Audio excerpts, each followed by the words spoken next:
Di antara doa yang kita baca agar terhindar daripada sihir Dajjal, dari fitnah Dajjal adalah doa yang dibaca setelah tasyahud itu ya. Allahumma inni a'udzubika min azabil qabri wa min azabin nar wa min fitnatil mahya wal mamat wa min syarri fitnatil masyihid. Itu yang pertama. Yang kedua, surah Al-Kahfi dibaca ayat 1 sampai 10 tiap hari. Ayat 1 sampai 10. Nah, ada yang mengatakan 10 ayat di situ adalah ayat pertama 1 sampai 10. Ada yang mengatakan 10 ayat terakhir. Nah, maka untuk berantisipasi ya tentang kedua riwayat itu dibaca awal dan akhir. 10 ayat di pertama, 10 ayat yang terakhir. Kan kalau baca semuanya kan panjang tuh. Kalau yang belum lancar bisa 15 menit, kalau udah lancar paling 10 menit baca selesai. Nah kan kalau seandainya kita sibuk, nggak sempet ya bisa diambil itunya aja. 10 ayat pertama, 10 ayat terakhir. Al-Kahfi itu kan kalau tidak salah 110 ayatnya kan ya.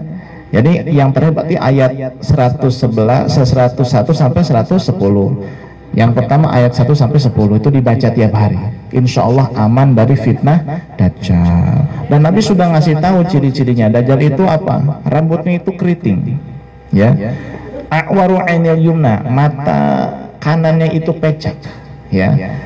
Dan mata yang sebelah kiri itu melotot tapi menonjol seperti buah anggur ya. Bukan di tengah satu, bukan ya, matanya tetap dua ya, cuman yang sebelah kanan ini pecak kan, yang sebelah kiri melotot tapi bulatnya itu menonjol keluar seperti anggur. Di jidatnya ada tulisan kafaro ya, dan itu tidak semua orang bisa melihat. Hanya sebagian orang saja, hamba-hamba Allah yang melihat. Kafaro, ya, kafir. Ada tulisannya kafaro di sini. Rambutnya itu keriting, ya, matanya itu kanan pecak, sebelah kiri melotot, menonjol seperti buah anggur. Di jidat ada tulisan kafaro. Itu salah satu ciri Dajjal. Tapi jangan tiap orang yang matanya pecak kanan Dajjal.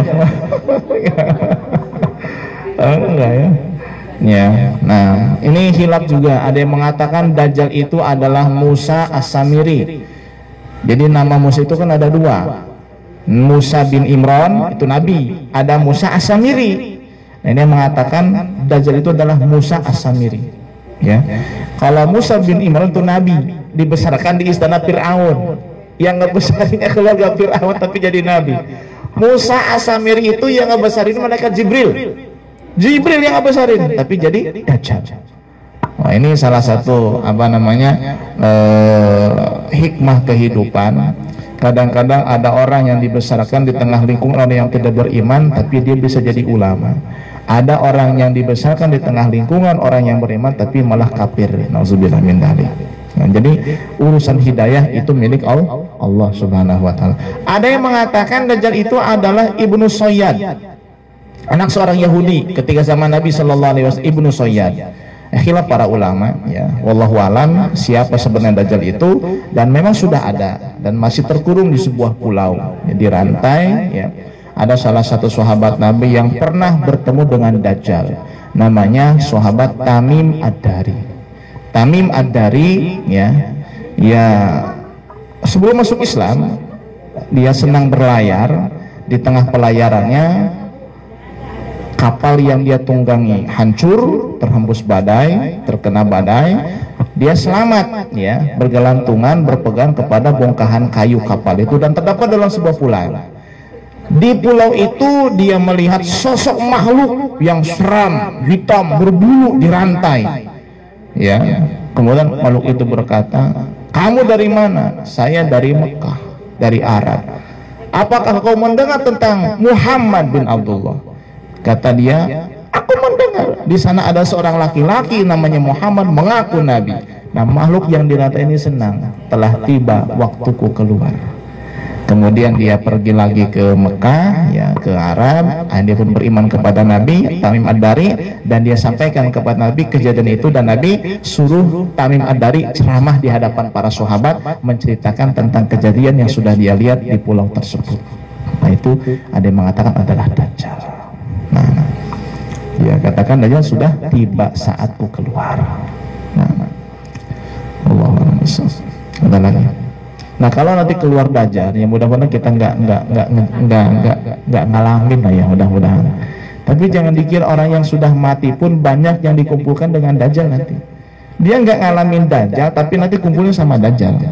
Kenapa? Karena dia berperilaku seperti Dajjal, berperilaku seperti pengikut Dajjal. Meskipun nggak ngalamin Dajjal, nggak ketemu dengan Dajjal, kumpul dengan Dajjal nanti di hari kiamat. Waliyahzubillah min dzalik. Nah, seandainya nanti, nauzubillah, seandainya ada Dajjal kita masih hidup, jangan pernah mau melihat sosoknya. Jangan ada istilah penasaran, pengen lihat, jangan. Pengen tahu kayak gimana, jangan. Karena kalau sudah lihat, mustahil tidak ngikut. Kebanyakan pasti ngikut. Kenapa? Oh, dikasih kehebatan sama Allah. Ada orang sakit, berobat ke seorang tabib, sekali berobat sembuh. Pasti kan orang lain banyak yang ke situ. Ya, ini Dajjal, orang sakit diusap sembuh. Ya, kemarau, langit ditunjuk turun hujan. Coba, siapa yang nggak mau ikutan coba? Wow, subhanallah. Jangan yang kafir, yang iman pun banyak yang ikut nanti melihat kelebihannya itu. Waliyahzubillah min dzalik.